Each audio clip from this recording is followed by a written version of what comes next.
নমস্কার, শান্তনু হাজরা বলছি।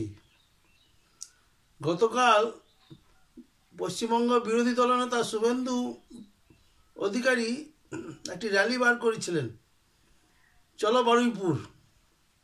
তো সেখানে তিনি আক্রান্ত হয়েছেন, বহু মানুষ তাকে ঘিরে ধরেছিল, তার গাড়ি কনভয়ে বাঁশ দিয়ে ঠোকা মেরেছে, ইঁট মেরেছে এবং উনি ভয় পেয়ে গেছেন। উনি বলে আমি নিচে নামলে আমি ওখানে খুন হয়ে যেতাম।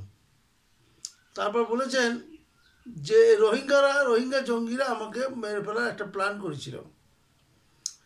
আচ্ছা, এখানে একটা ভাববার বিষয় আছে, তাহলে কি কোনো ভারতীয় মুসলমান ও ভারতীয় জঙ্গি ওখানে ছিলেন না, যে রোহিঙ্গারাই ওকে অ্যাটাক করেছিল? এই জিনিসটা বোঝার আছে। রোহিঙ্গারা একটা বিদেশি শক্তি, তারা বার্মা থেকে পালিয়ে এসেছে, তার বিতাড়িত করা হয়েছে। 2-4টে রোহিঙ্গা বসতি করা হয়েছে, তাদেরকে ভরণ পোষণ করে আমেরিকা, বাংলাদেশে আছে তারা, তাদের আমেরিকা টাকা পাঠায়, সেই টাকা তাদের খাওয়া পড়া চলে, তারা কিছু করে না। তারা বিরাট বিরাট কলোনি প্রতিষ্ঠা করে বাংলাদেশের কক্সবাজারে আছে, 2-4টে ছিটকে কলকাতায় বা পশ্চিমবঙ্গে চলে আসছে। তা এরা আসছে, পাসপোর্ট ভিসাও পাচ্ছে, নাগরিকত্ব পাচ্ছে একটা দুটো। এরা কোথাও বোম্বে চলে যাচ্ছে, বোম্বে থেকে সইফ আলী খানকে খুন করতে চাইছে, তার বাড়িতে ধরাও পড়ে গেছে। এখানে রোহিঙ্গারা কালকে প্রচুর লোক ছিল। ওই হারে রোহিঙ্গা যদি পশ্চিমবঙ্গে ঢুকে যায়, তা সত্যি বিষয়টা ভাববার আছে। তবে ক্রাইমের ইতিহাসটা আমি বলি, কলকাতা বা সন্নিহিত অঞ্চলে ক্রাইম করতো কারা? আগে ক্রাইম করতো চীনারা, যার জন্য দেখবেন চীনা বাজার, চীনা বসতি এবং চায়না মার্কেট, এই নিয়ে অনেক সিনেমা হয়েছে, অনেক গল্প হয়েছে, অনেক দস্যুমোহনে অবনিবাসে পাওয়া যায়। ক্রাইমটা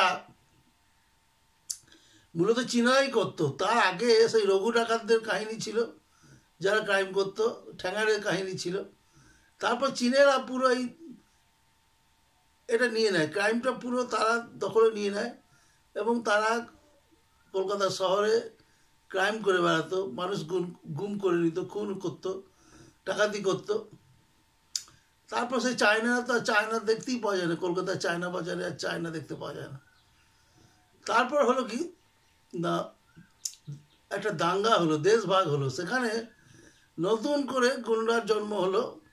বাঙালি ব্রাহ্মণ ছেলেরা, গোপাল মুখার্জি, রাম চ্যাটার্জি, ইনু মিত্তির ও ধলা মিত্র থেকে শুরু করে প্রচুর নাম, বাঙালি ভদ্র ভারত ছেলেরা, হিন্দু ছেলেরা এই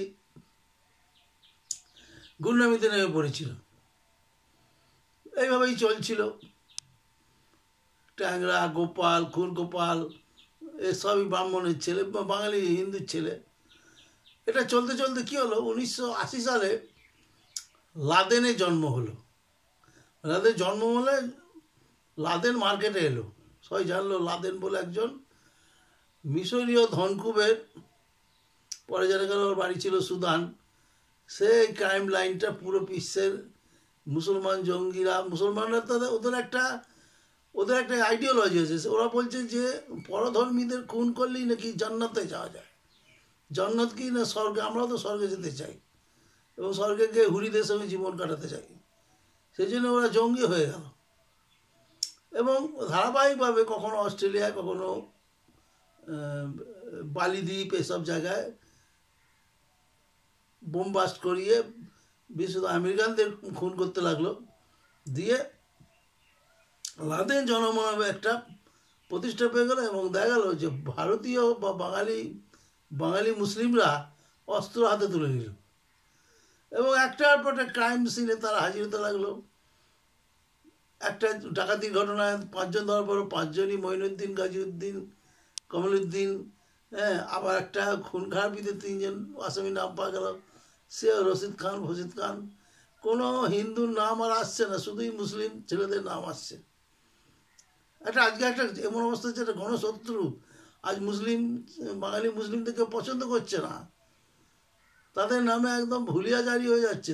তাদেরকে কেউ ঢুকতে দিচ্ছে, বিশ্বাস করছে না, সবাই কি খনি বদমাইশ ভাবছে। তাই করতে করতে এলো এবারে রোহিঙ্গা।